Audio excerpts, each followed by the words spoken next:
Hello and welcome to the Publicly Challenged Podcast. I'm your host, Luke Oswald, and I hope you join me on my quest for knowledge to become a better hunter, angler, and forager. Stick with us, and who knows, maybe we will learn something together. Before we get to the show, I just want to mention a few things. Initial Ascent packs, they're awesome. I used a 2K all last season. I'm still using it now for stuff.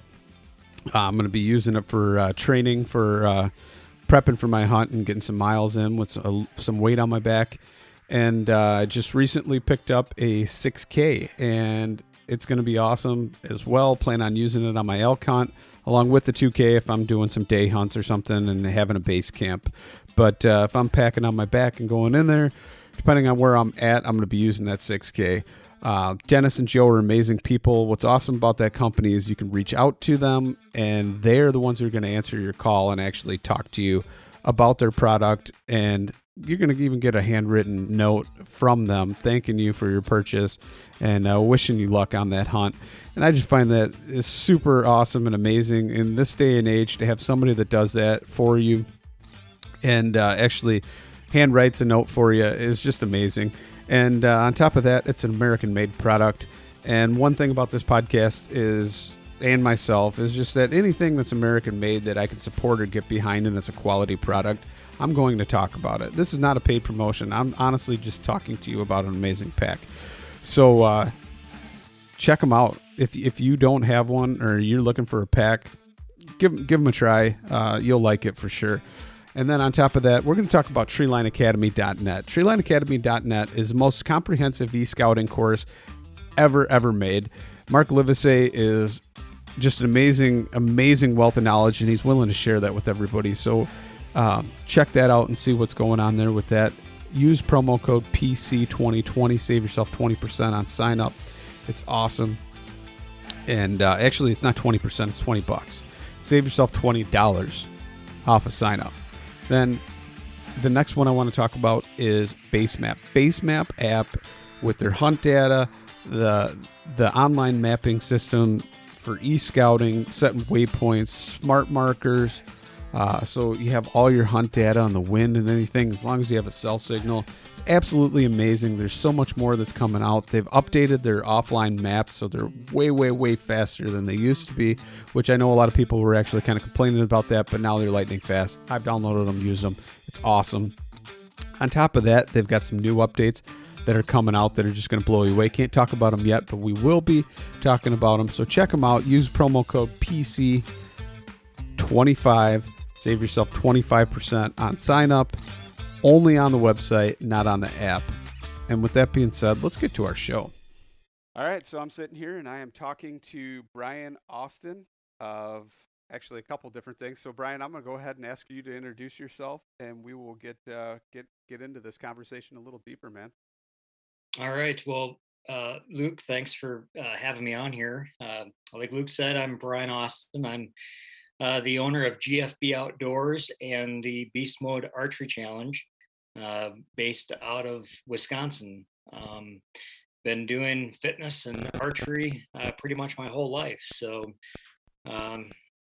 yeah, that's where GFB comes into play. GFB Outdoors, Get Fit with Brian Outdoors. I do personal training, boot camp classes, and I kind of specialize in a lot of hunter fitness classes, prepping people for the Beast Mode Archery Challenges and other hunter athlete events, as well as getting people ready for their upcoming hunts in the fall, whether that be, Midwest whitetail hunting, backpack, fishing trips, and of course the elk hunts that a lot of us love to do and try to do every year. So, yeah. So Brian, I'm kind of curious. I mean, you're I know that you went and started the outdoors thing, but was it always that way, or did you just try and combine your passion with is it passion of fitness, passion of hunting? You married them both. What was the kind of driving force there?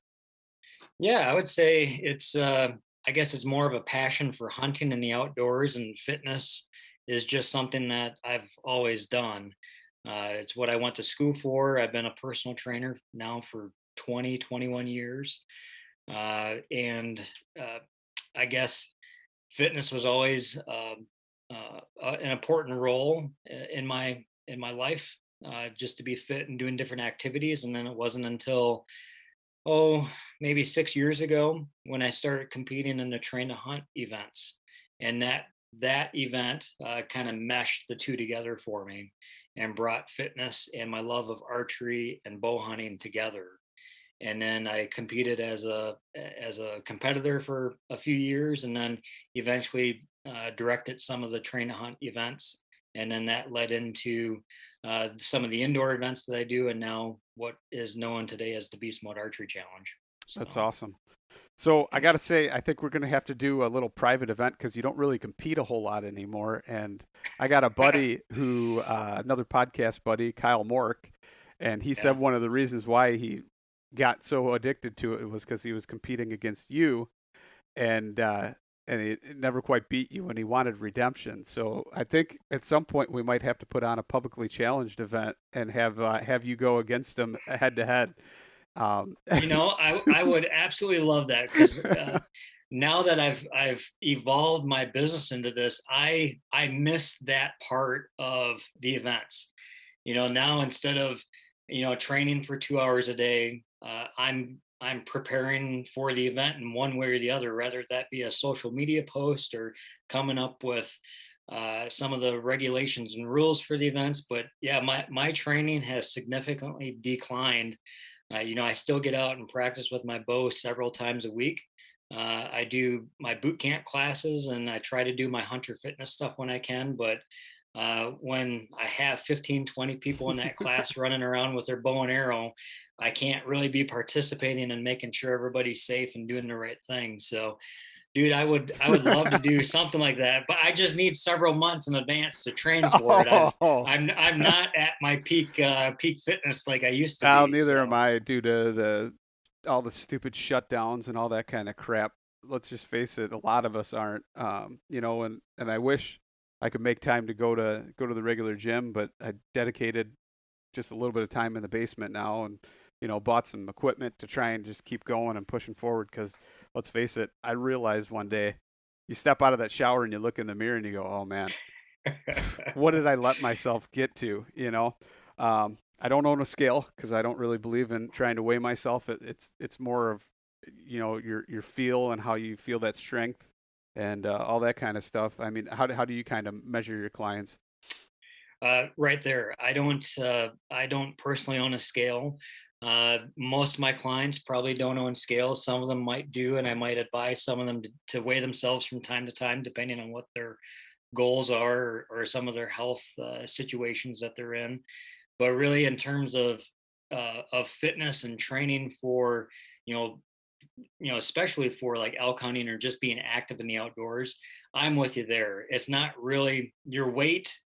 Yes, it's important to a certain degree, but it's more about your mobility and can you get around the way that you want to get around. Do you have the flexibility? Do you have the range of motion? But then also, uh, can you get up and down the hills or the mountains as quickly as you want? So that kind of all plays with one another. And for the most part, if you're not getting up and down the hills as quickly as you want, then you're probably going to start watching what you eat a little bit better, and not necessarily going on a diet. I'm not a big diet person, but there's definitely a time and place when you should be watching what you're eating and eating different things, and or just being more active. It's the old saying, you can't out train a bad diet. There is some truth to that. That we shouldn't probably be eating ice cream every night right before bedtime as much as we want that.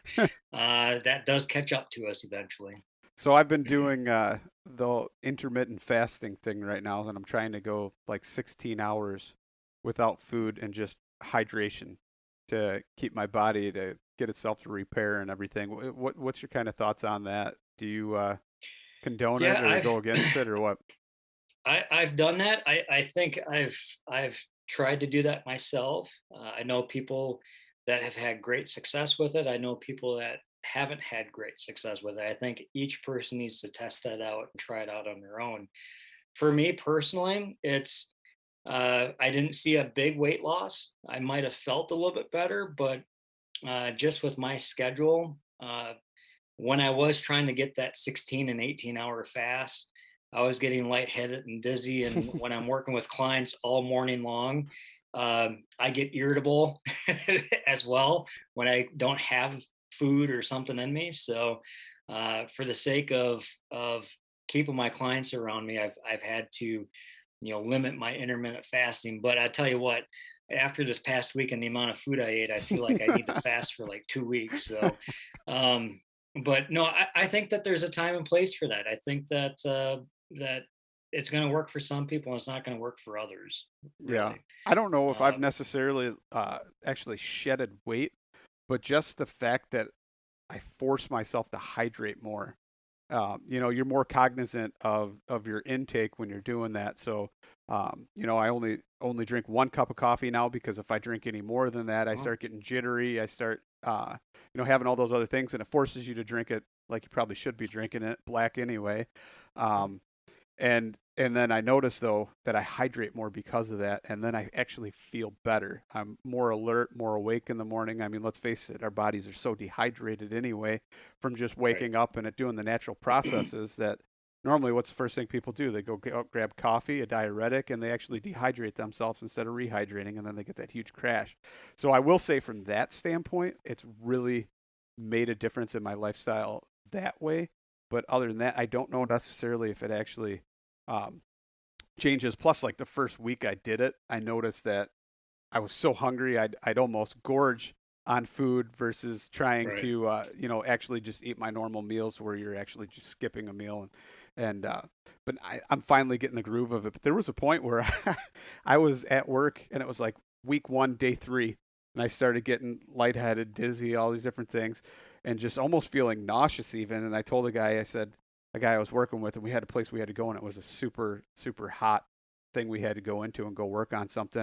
And I go, there's a 50-50 chance I'm either going to puke or pass out. And he looks at me, he's like, oh, Right. come on, Lukey, you can do it. And we ended up going in and working out. And the heat actually, I think, helped me because, and just the motion and the momentum, it took my mind off of it. Because a lot of times, let's face it, most people eat because they're bored. It's not because they're hungry, it's to I pass agree. that time.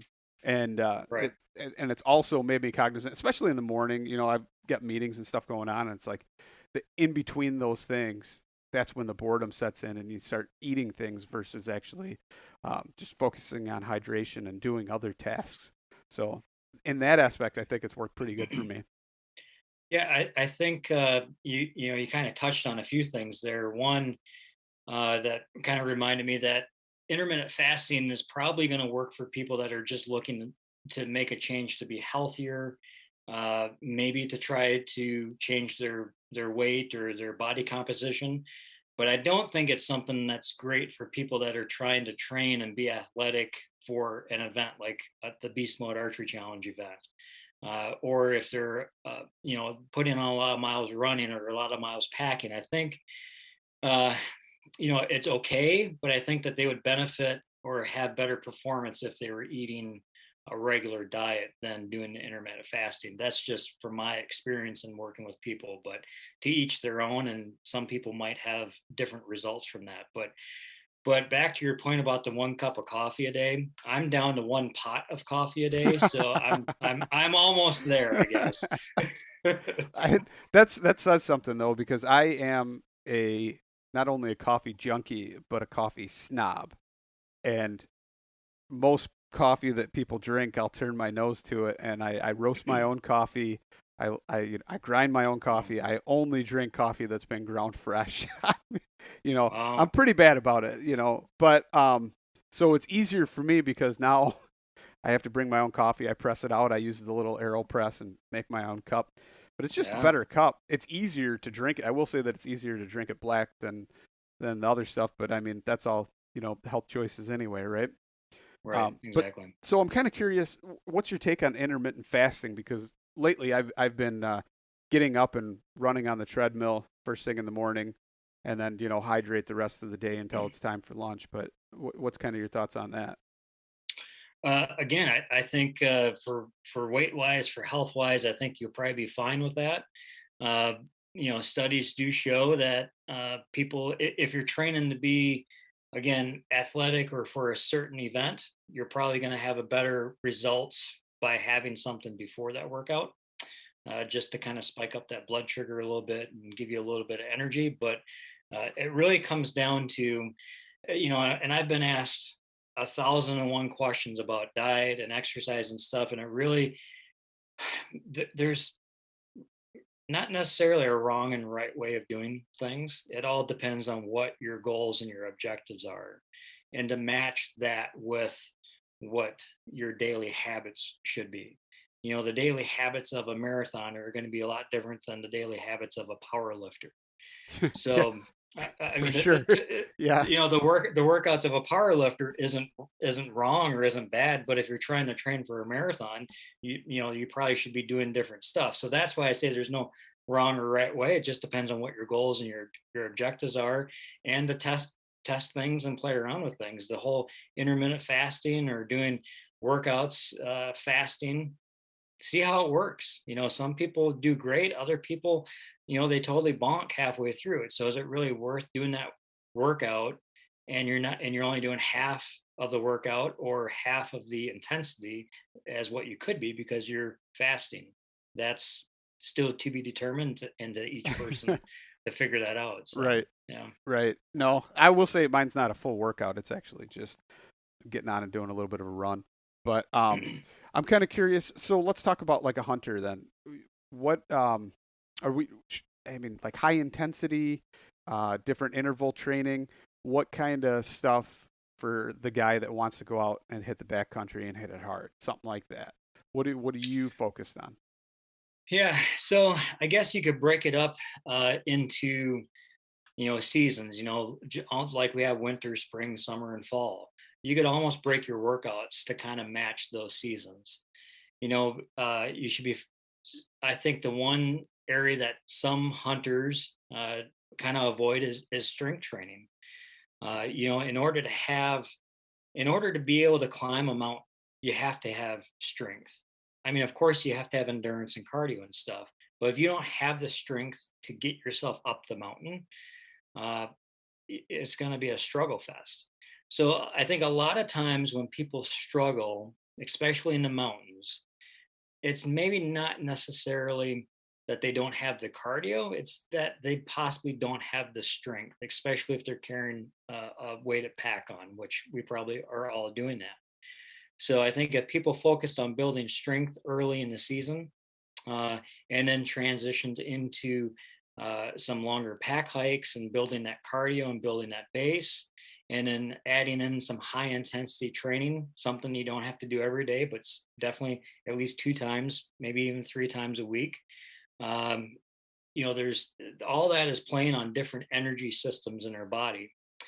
We need strength to carry a heavy pack. We need cardio to be able to go all day, along with stamina. But then we need that high intensity training, because a lot of times, let's say we're going after that bugling bull and we have 30 minutes of light left. That's not really going Yeah. to be, that's not endurance anymore. That's all high intensity. And you're kind of working with your anaerobic threshold there of going as fast as you can for as long as you can. So that's something I think also a lot of people kind of avoid because it's uncomfortable training. Going out for a run or doing a pack hike, you're kind of in that comfort zone. But then when you start doing high, bursts of energy, whether it be sprints or hill repeats or whatever it might be, that's where we're going to get uncomfortable. Our heart rates are going to rise. We're going to get nauseous and stuff like that. So that's where uh, again, that's going to be critical if you're hunting elk or something where you might have to have those short, fast bursts of speed. Yeah. No, that makes sense. Yeah. I think one of the things like I always lack is I'll put that pack on and I'll set an unrealistic goal. I'll always achieve it just because I force myself to do it and I do something stupid like, yeah, I'm going to do, 150 miles or 200 miles in, this month and a half or whatever before season.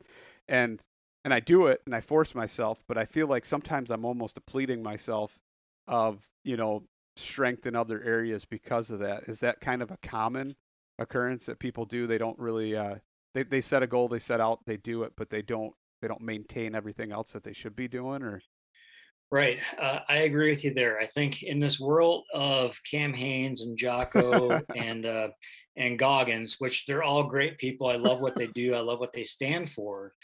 But some of us have to put things into perspective and into reality. Do we have the time to train like they do? Do we have the resources like they do to get massages every day, to, whatever it might be, so that we can recover on a daily basis to go out and do that? Most of us don't have that, or don't have the time to do that. So I think the one thing that a lot of people do is they overtrain, not necessarily overtrain, they under recover. So they don't allow their bodies to recover. They go out and do a hike day after day after day, or they do the same thing day after day after day.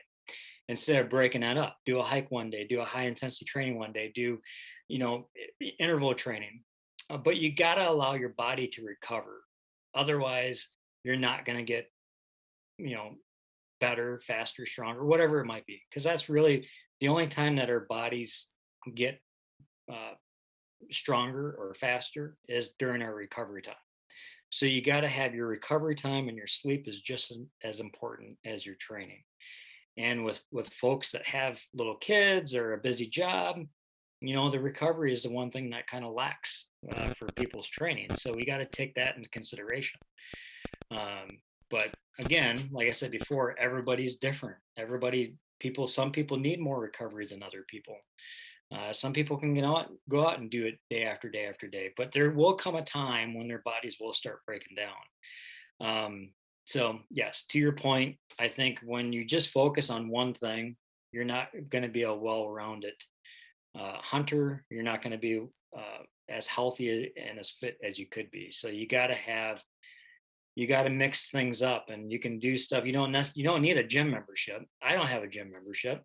I train my clients in a small studio, but I don't work out there. I do most of my stuff outside, whether it be with a sandbag or with my backpack or whatever it might be. So Yeah, that's I mean, like when I said what I said, I put the weighted pack on and I'll do those things. But I've noticed I even neglect my shots, everything, archery, right?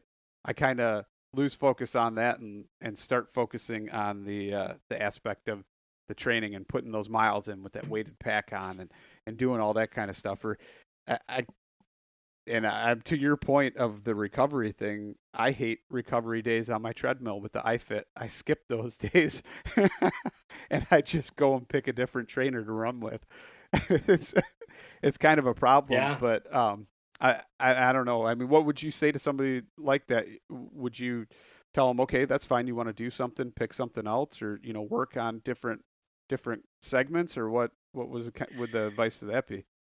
yeah, it could be both. It could be just lower your intensity down. It could be lower the time that you're training down. I think a lot of people they get so set on one thing, and they become tunnel vision and narrow minded and with their training schedule, that try different things. I mean, foam rolling and stretching is huge, because if our muscles aren't pliable, then when we actually work them, we're working them in a smaller range of motion. So instead of strengthening that muscle through the full range of motion, we're only strengthening it in a portion of that. So I think during some recovery days, you should have some foam rolling, some stretching, whatever that might be, maybe a massage gun, whatever, trips your trigger with that. But that's that's a big thing. And then do something that's different than what you would normally do, I guess. And it doesn't, like I said, it doesn't have to be going into a club. It could be taking your weighted backpack and doing different exercises with that weighted backpack. You can still get your heart rate up. You can still work your muscles. You're just working them either differently or working different muscles. So two things on that. One is when you say weighted backpack, you mean your initial ascent pack, right? Is That's right. that just in case? Just in case Joe's listening here. Right. Joe and Dennis. Dennis, That's Dennis, if you're listening, you heard that too. Hopefully, make your day. But yeah. And then the other thing is like, I mean, so when you train your clients and they're gonna hunt, do you incorporate archery and all that kind of stuff into their training? yes. It all depends on who it is and how much time we have to train them. So definitely the people that are coming to my hunter fitness class, archery is a big component of it. I have some one-on-one clients that I train virtually or in person, and we incorporate some archery with that as well too. So we do some exercises. We do some shooting with an elevated heart rate. We shoot from different stances. We might be shooting from the knees. We might be standing, then kneeling. Just different ways, different things that you might encounter when you're hunting, and that kind of plays into then the whole beast mode archery challenge and kind of how we do stuff with that. But yes, archery is a big component of it because you can be as fit as Cameron Haynes, but if you can't hit the broadside of a barn, it's not going to do you any good, right? Yeah, definitely. So I've heard two schools of thought, which makes me think about that when you talk about the elevated heart rate. I've heard some people say that you should practice and practice and practice without that elevated heart rate just to get to where it's everything, your technique, your form is so perfect that even when you have an elevated heart rate, your body still kind of takes over that process and you shoot and you're consistently accurate. And then I've also heard, which I don't know, I haven't really looked into it enough myself, but practice with that elevated heart rate so that way you can adjust.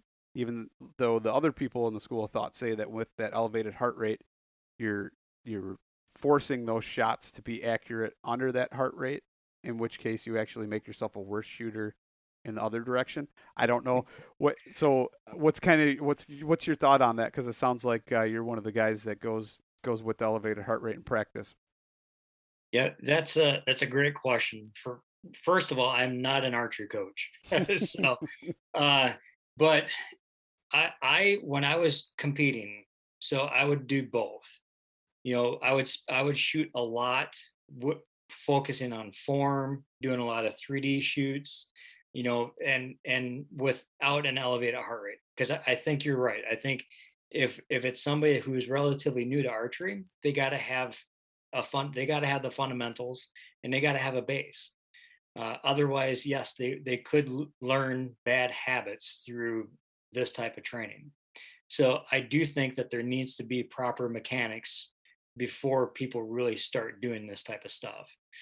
Um, but I also think that you need to do, if you're hunting the way that I hunt, backcountry, DIY, elk hunting, there's going to be times where you're going to be out of breath and you're going to come to full draw and you're going to have to focus on your breathing. And I guess for me, it's when I'm training with an elevated heart rate, part of my training then is as I'm drawing back, as I'm getting my bow and drawing back, I'm taking deep breaths. I'm trying to slow my heart rate down and learn how to aim uh, with my heart pounding out of my chest. And I think you can, to a point, separate, the mind and the body and be able to still make a good shot. But it doesn't come natural, I don't think, at least for most people. You got to train like that and practice like that. Yeah, any of the time that I've ever worked to try and get an elevated heart rate and shoot, it's not a good shot.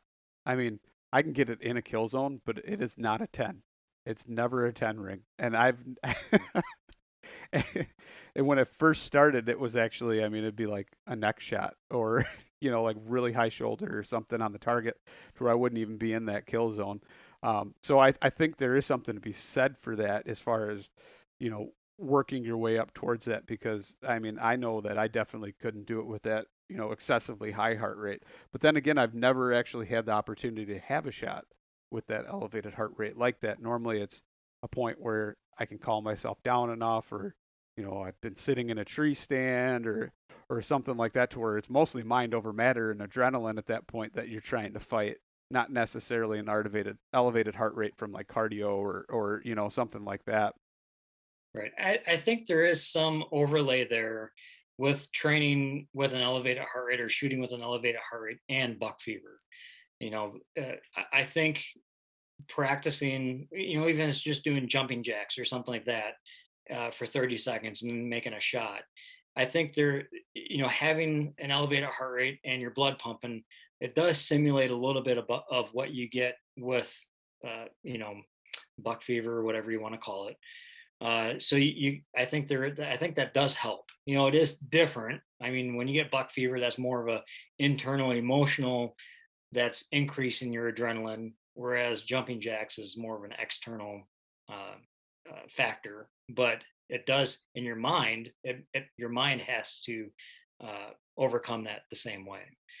Um, there are guys, some of the guys that do the events, like Greg Hack and Brandon Hirsch. They're two of the guys that I train, and they've placed 1 and 2 or in the top 3 most of the events that they compete in, and they can, you know, be at that top tier in fitness, and they can shoot all hearts at the indoor event. I mean, it's a 5-minute, fast pace, high intensity, your heart's pounding, and they can still pull off heart shots on every shot. So it can be done. I mean, I think Brandon, even the 1 round, shot all 12 rings. We don't count 12 rings, but he was able to get almost all of his arrows, even in the 12 ring, while competing at a very fast route. But if you watch them, they usually take a little bit longer to shoot. So, like an indoor event, it might be a 5-minute round, and they're very quick, but they may not have the fastest finish time. But because they take maybe just a 3 to 4 extra seconds to make that shot, they will usually, again, almost always hit a heart, if not a lung, while most of the other competitors are maybe hitting lungs, bodies, and every once in a while they get a heart. So I think it does help to take that few extra seconds to make that shot when you're talking about the fitness events that we do. In real life, I think in real life that's the same thing too. Slow is smooth, smooth is fast type thing. Right. Yeah, I Right. mean, it kind of correlates to like 3-gun stuff. And there's a guy that I knew that was kind of a bigger guy, and he wasn't that fast. I mean, he was older and he wasn't that fast, but he never ever missed. So he never had any time deductions for misses or shots that didn't hit on target, and he'd always qualify. I mean, he wouldn't be in the number 1 spot, but he'd always qualify. He'd always be in Right. that top 10 spot. So that's pretty cool. Right. Yep. No, that's definitely cool. So speaking of all that in your events, let's kind of talk about those and, kind of what they consist of, how you kind of came up with what they are and all that kind of stuff. Yeah, you bet. So the Be Smart Archery Challenge has evolved over the last 3 years. It started out as an indoor event to keep people motivated during the winter here in Wisconsin. To keep us training so that we can go into the springtime not being 50 pounds overweight. It's something during the winter to stay motivated. So that event that started out as the Train to Hunt Indoor Archery Challenge. So that's when Kenton and I teamed up with Train to Hunt. I told him what I was kind of doing. He's like, "Hey, let's make this a Train to Hunt event," and we kind of ran with it. And then that's when I became the director of Train to Hunt and stopped competing myself. And then after a year of that, I brought it back as Beast Mode Archery Challenge, and then started. Last year was the first year of having outdoor events. Of course, with the pandemic, and it wasn't a good year to start competitions, and B, to have them during that time frame. So the events last year looked a lot different than what they're going to this year, just because we have less restrictions and stuff. But they really span from fun 3D shoots to like the Bmac Games, which is a fitness and archery challenge, to 3D scrambles. Like in 2 weeks on May 22nd, we're doing the BMAC. BMAC stands for Beast Mode Archer Challenge, for those of you that don't know. We're doing a BMAC swap meet and 3D shoot. So swap meet, for those of you who have no idea what a swap meet is, which I'm learning there's a lot of people that don't know what a swap meet is.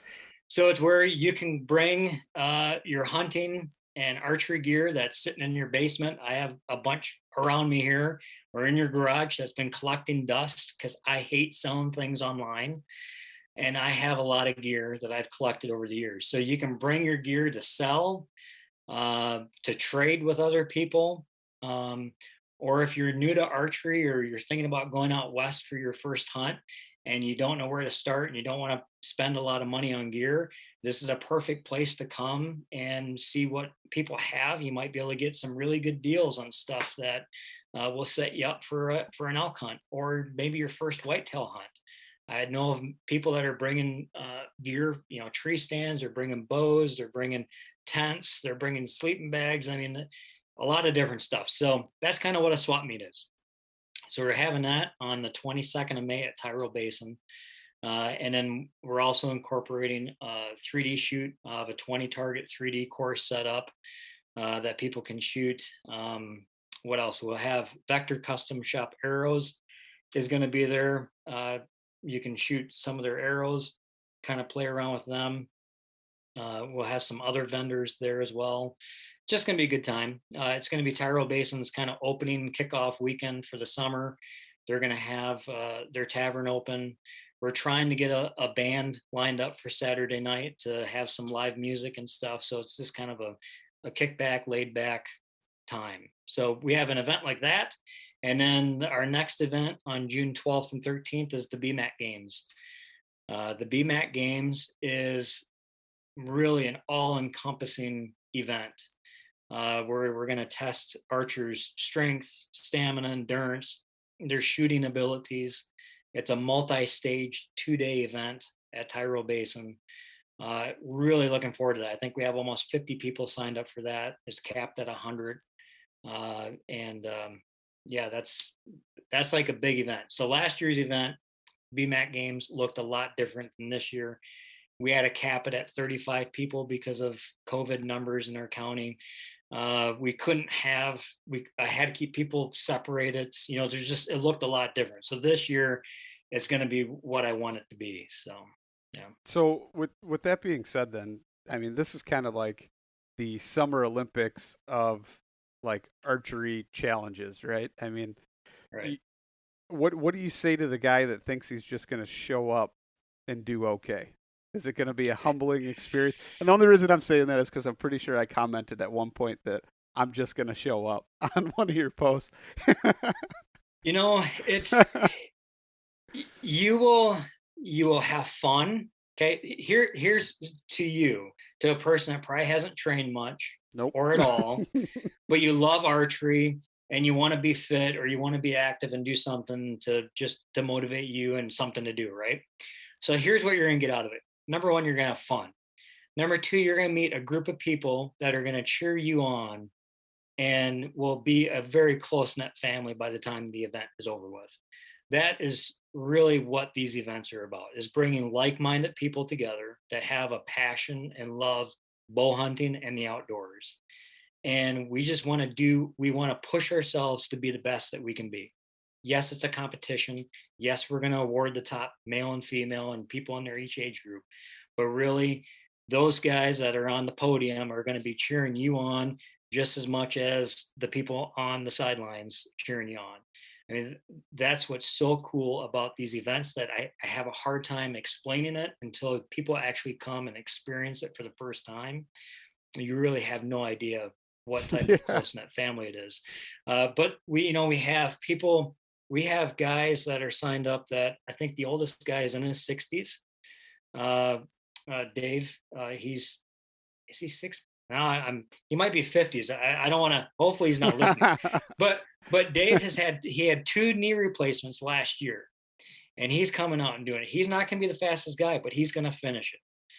So that's what's cool, is that we have elite athletes that are doing this that would probably challenge any elite.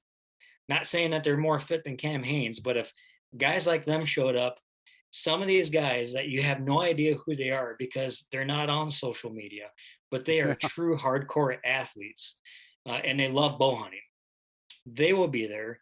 And then yet we still have guys that had knee replacements or have had a broken back or, haven't worked out, but they're going to use this as motivation to start to kind of kickstart their workout for this hunting season. So it's really all across the board. So you're going to have a good time. You're going to learn probably where your weaknesses are, whether that be fitness wise or shooting.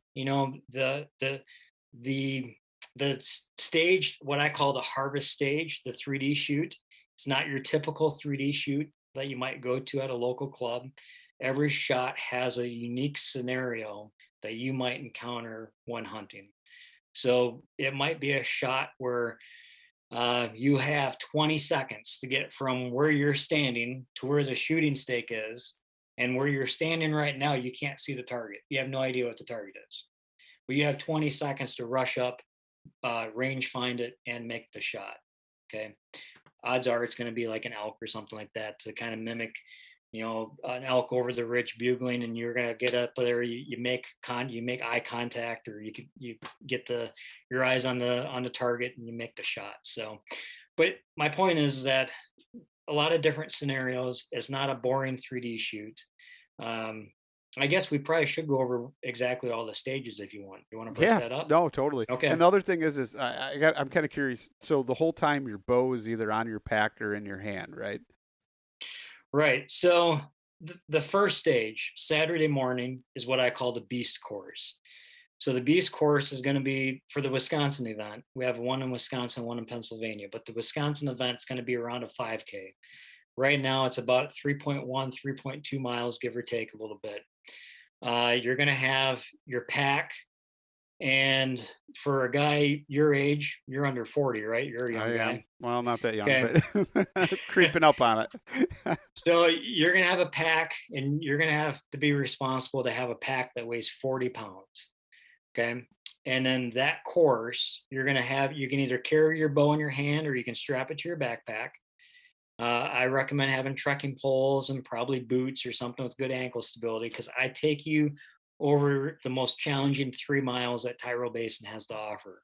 You're going to be running up, I say running, probably walking, hiking up a drainage ditch that will probably have water in it if it rains beforehand. You're going to be running up, again, hiking up a double black diamond slope. So here in southern Wisconsin, our hills aren't real long, but they're very, very steep. So what I mean by length, they might be 2 to 250 foot in elevation change, but you might only be horizontally moving 50 yards. So very, very steep terrain. Not real long climbs, but very, very steep. So that's the beast course. We'll probably have 1 or 2 targets that you're going to have to shoot on that course. So it's going to be up to you if you strategize, if you put the bow on your pack so you can move quicker, or do you keep it in your hand so you don't have to fumble around with taking your bow off your pack when it comes to the target you have to shoot. There's also going to be new for this year, portion or a spot on that course where you're going to have to stop and use your binoculars to spot something. Okay. I'm not going to say what it is until game time, but it's going to be something where you're going to have to look with your binoculars and you're going to have to write down. It's going to be obvious what it is, but you're not going to be able to see it with the naked eye. And you're going to have to write that down on pen and paper. Because then after the end of that first stage, the beast course, you'll have your time that it took you to complete that. Okay. And then depending on how you shot the targets, you're going to get a time penalty or a bonus. And then if you were able to identify the object that I have there with your binoculars, you'll get a time bonus if you identified it, or a penalty if you didn't. So that's the first stage. Second stage is what I call the pursuit stage. That's kind of where we're going to replicate that higher intensity training, where it might be that last 5 minutes, we're going after that bugling bull and we got to get after him. So we're going to do exercises or challenges that we would replicate in the wilderness. So we're going to have a hoist. So that hoist is going to replicate, lifting up your meat bag or lifting up your food bag to keep it away from the bears or something like that. So it's going to be a weight that you're going to have to hoist up, probably 10 or 15 feet. You probably have to do that a few times. Okay. And then you'll make a shot on a target. Then you'll move to the next challenge, which might be a sled drag to replicate dragging that big buck out of the woods, right? We're not always have the weight on our pack, so we might be dragging that weight Might have to drag that sled 100 yards or 200 yards and make a shot. Then we will have an over under, because with hunting public land, I know we've all encountered deadfall. So going up and over, having to crawl underneath stuff, that's all a part of hunting. So we're going to have some over under obstacles that you'll have to be able to maneuver and again make a shot. We'll have some type of balance, hopefully some type of balance obstacle. That's what we're going to be working on this next week, is setting up if we can get our hands on some telephone poles or something and be able to the balance across that, just like if we're my buddy John and I, we had to walk across a downfall tree over a creek to get to the other side. So again, things that we would encounter, whether it be here in the Midwest or out west, it's going to be a fast-paced course. Might last 5 to 10 minutes to complete that, with 4 targets on that course. So again, you'll have your time that you completed it and then how well you shot. So people are going to be like, well, how does the scoring work for the targets? You will be, if you shoot a lung, that's a vital. There's no time penalty or bonus. If you shoot a heart, then you'll get a time bonus. So you might get maybe 3 minutes taken off of your overall time. If you shoot a body, it might be a 3-minute penalty, and a miss would be maybe a 2-minute penalty. So we penalize more for a body than a miss, because in real world situations, if you hit a body, wound an animal, it's going to take you a lot longer. You're going to be tracking that animal. You don't know if it's a fatal wound. You're going to be looking, it just takes you a lot longer, right? Yeah. So that's why we give a more of a penalty for a body than a miss. So that's the second stage, the pursuit stage. Third stage, which will be Saturday afternoon, early evening, is the harvest stage, basically the 3D shoot that we're talking about. So a 15 to 20 target 3D course that you'll be traversing through the hills of Tyrol Basin, or out in Pennsylvania. It's a very hilly venue that we have out there. So we'll have a lot of shots where we're shooting off of a cliff. We'll have steep uphill shots, shots where it might be angled, maybe a quarter and away shot, whatever it might be. So the third stage is a 3D shoot. And then for the Wisconsin event, Sunday morning is the pack out stage. So that's where we're going to have the heavy pack. So for a guy like you, you're going to have 80 pounds on your bag. Nice. That you're going to have to pack up the hill. So I think for men, the open men 40 and under, it's 80. For guys 40 and over, it's 70, and 50 and over, it's 60. So I tailor the weight depending on your age group. Same with women. I think women's open is 60 pounds, and it drops to 50 and 40. I can't remember, all that's on the website, but so that's the pack out stage. You won't have to carry your bow, but you're gonna have to carry a lot of weight.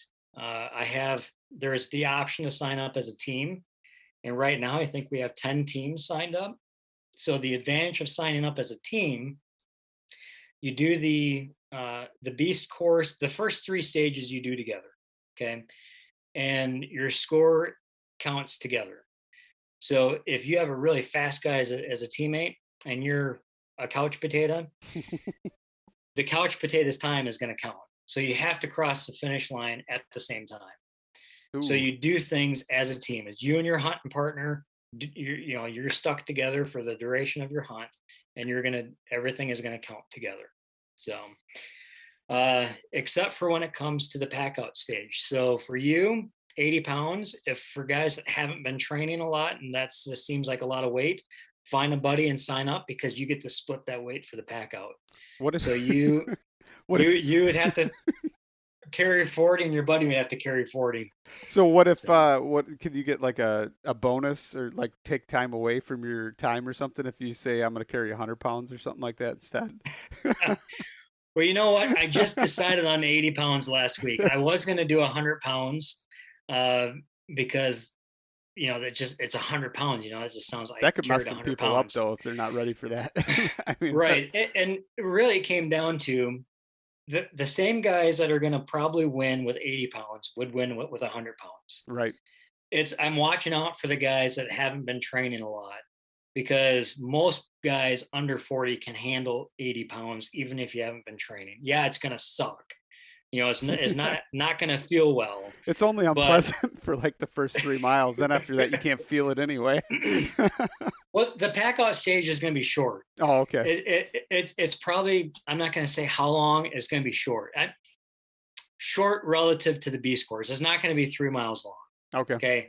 It's probably going to be a trip up to the top of the ski hill. We might do some meandering to get up there. It may not be a straight shot, but it's not going to be a real long course. I'm not having people go downhill with that weight. It's going to be all uphill, because that's when people can get injured, is going downhill with 80 or 100 pounds on their back. That's especially during a competition. I mean, you have guys during the Train to Hunt championship a few years ago that I competed in. We had 100 pounds on our back, and we're running and doing stupid things because we wanted to get there. But my number one worry is that somebody gets injured. Yeah. I do not want anybody to get injured at this. I want people to have fun and to push themselves. So people have to be smart when they do this. They have to know their boundaries, right? If you have to stop and take a break, take a break, So that's why I brought it down from my initial thought of 100 pounds to 80 pounds, because I'm like, most people can handle that, and just less likely for people to hurt themselves. No, I totally agree with that. That is something that, if somebody's not used to that definitely could hurt them. I like to think that it's a Midwest pack out, not a West pack out, but it's definitely shorter than your average Western pack out, right? For most people, I guess. I don't know, but right. Well, I do have so I have 2 divisions for the Bmac Games. I have the Mountain Beast and I have the Covert Beast. So the Covert Beast division is for the kind of the Midwestern hunter. Everything is the same. You use less weight for the first 3 stages.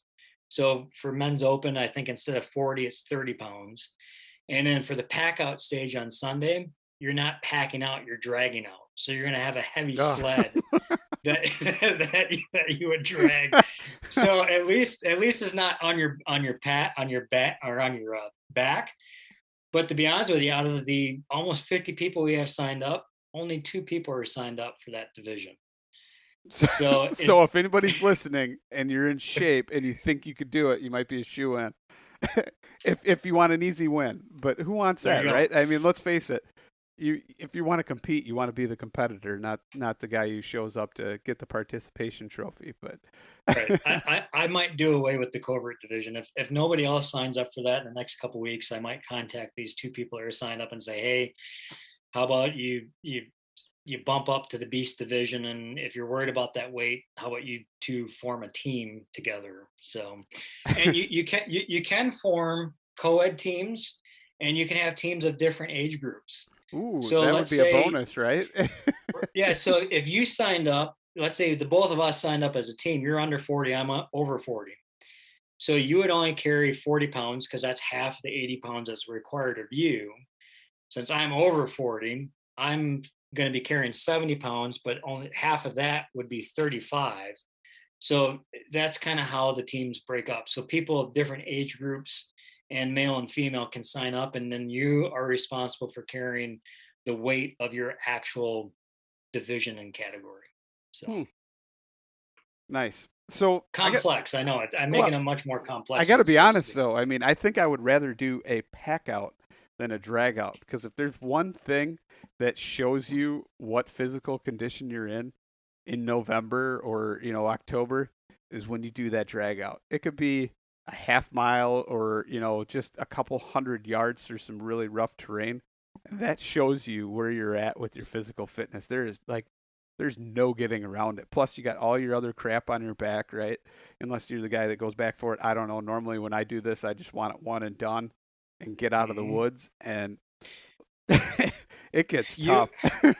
It's very tough. I mean, my buddy John, he shot a buck public land this past, I think it was Halloween weekend, and it was not too far from my house. He called me and said, hey, I got a buck on the ground. He was at least 1.5 miles back in. It has a swamp, so it's pretty flat, but it was all kind of gently sloping downhill from the Yep. parking lot. I tell you what, that bucket took us over an hour and a half to drag out. We both had our initial ascent packs. I saw We the pictures, man. Yeah, because we thought that. I was like, all right, let's quarter it out and carry it on. I was like, but John, I was like, I have this crazy idea for the Bmac Games this coming year, so I want to test out just to see how much of a suck fest it is to drag this deer a mile and a half to the car. So instead of packing it out in our packs, we drug it out in a sled, and it was a sock fest. I mean, people think that just dragging something is going to be a lot easier, but No. it is not. Well, that's like, so my deer this year, one of them that I got, I had to drag it. It was only about 200 yards to my canoe, and my canoe with the gear and me in it went just fine over like 2 inches of water, maybe 3. I don't know.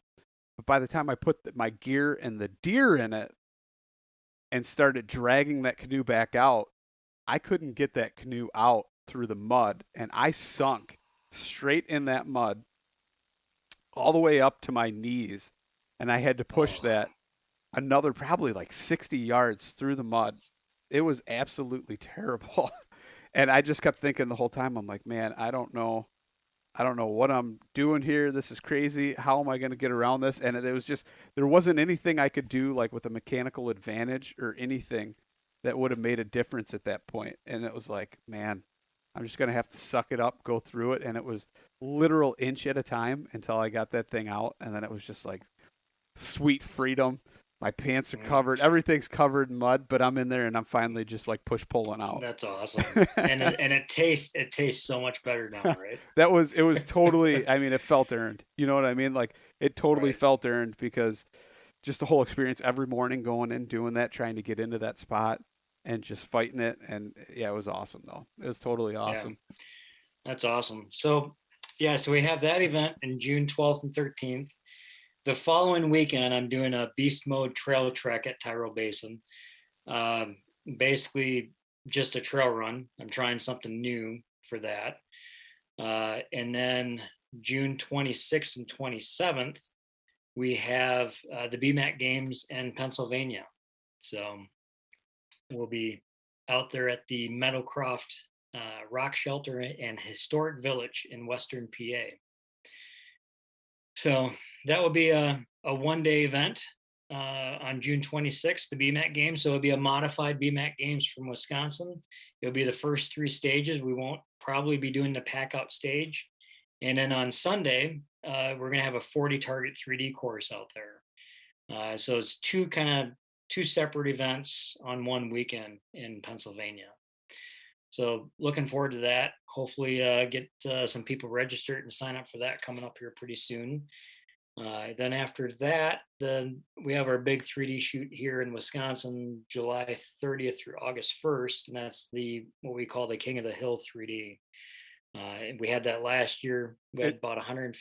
Is that physical stuff, or is it just a 3D shoot? Nope, that's just a 3D shoot. The only physical part is it's going to be a physically challenging course to walk on. At Tyrrell Basin still, or is it? Yeah. Yep. Okay. Yep, that one's at Tyrrell Basin. So that event is a 3-day event. You can sign up for 1 day, 2 days, 3 days. I guess for those listeners, I've done like a total archery challenge or a mountain archery fest. It's kind of laid out like that, where you have a shoot time that you sign up for just to keep, so there's not a lot of congestion on the course. We hope to have live music Saturday night and some other festivities going on that entire weekend. So we had about 140 shooters at it last year, and they all loved it. And they all said they're coming back with more buddies. So that's why awesome. we opened up. We opened it up on Friday instead of just Saturday, Sunday. It's Friday through Sunday now. And yeah, it's a great time. It's laid back. You can keep score if you want.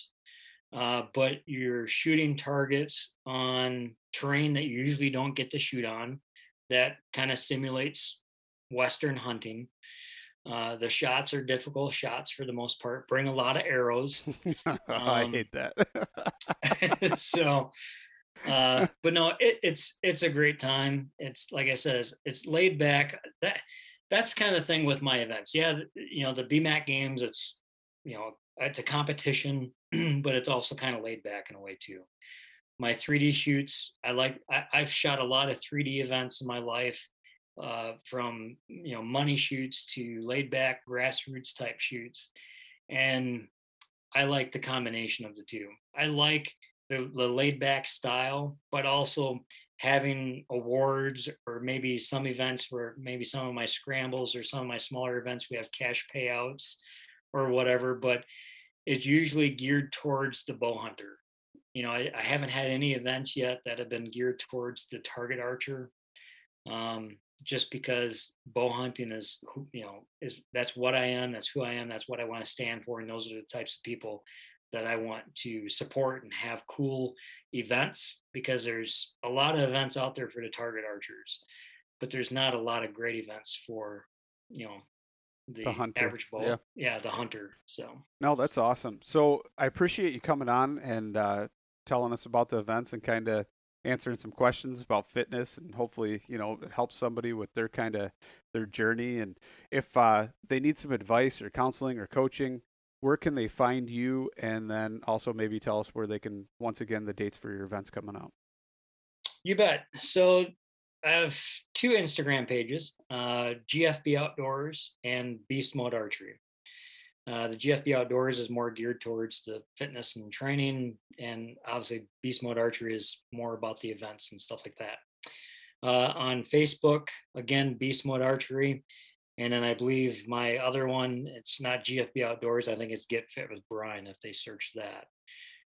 On YouTube, I should pop up if you just search Brian Austin, or if you search Beast Mode Archery, that should pop up. But I only have one YouTube channel, and I think it's just under my personal name for that. But on YouTube, I have a lot of videos from the different events, past and future, and some workout exercises. I have a workout video on there where I just use the initial ascent backpack.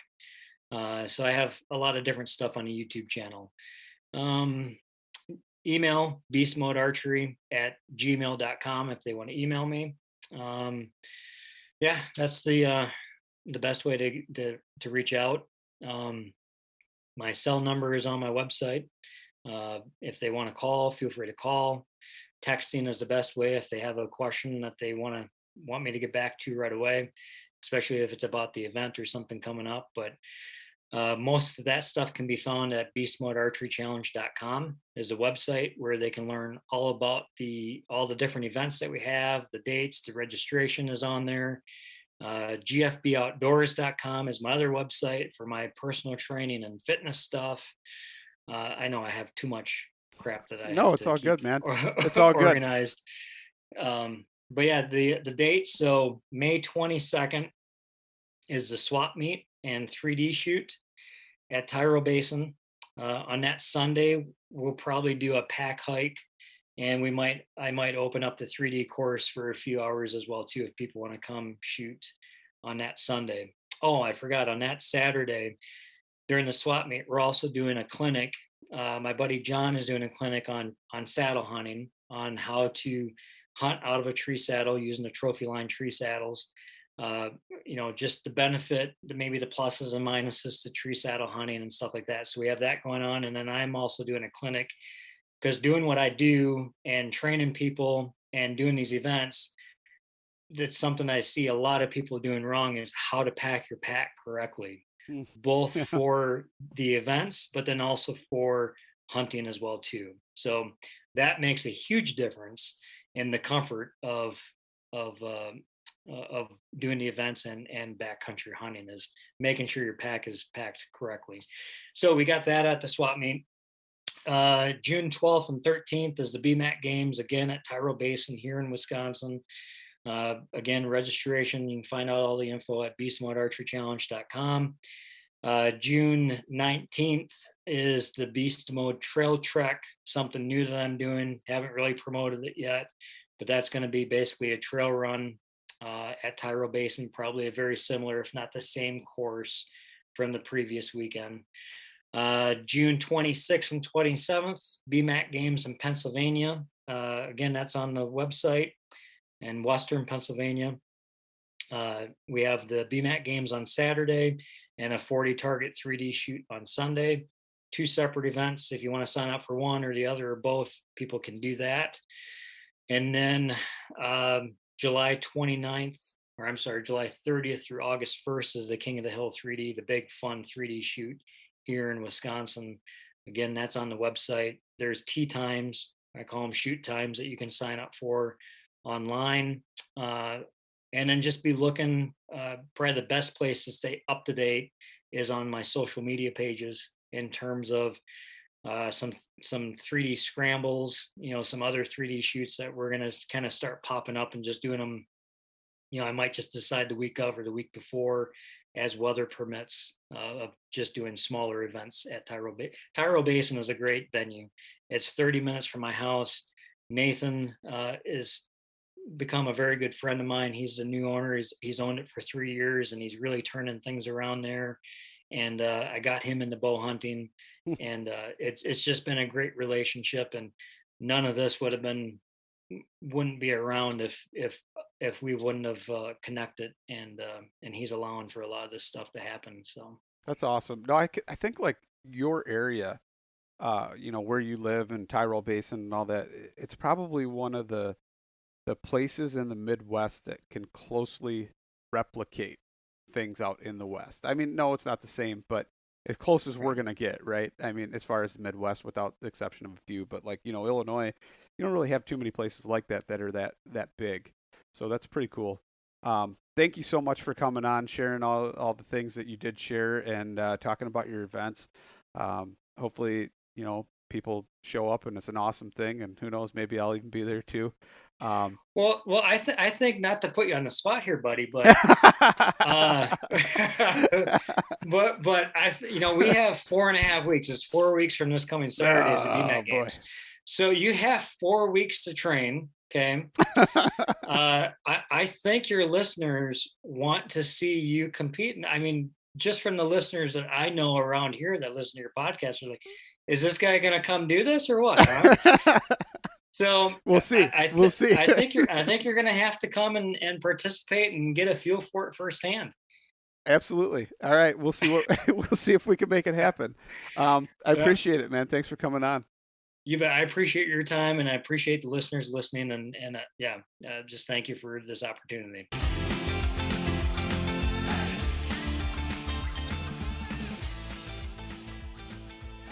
And once again, thank you so much for listening to the Publicly Challenged podcast. I hope you enjoyed the show, and if you did, please subscribe on whatever platform it is you're listening to.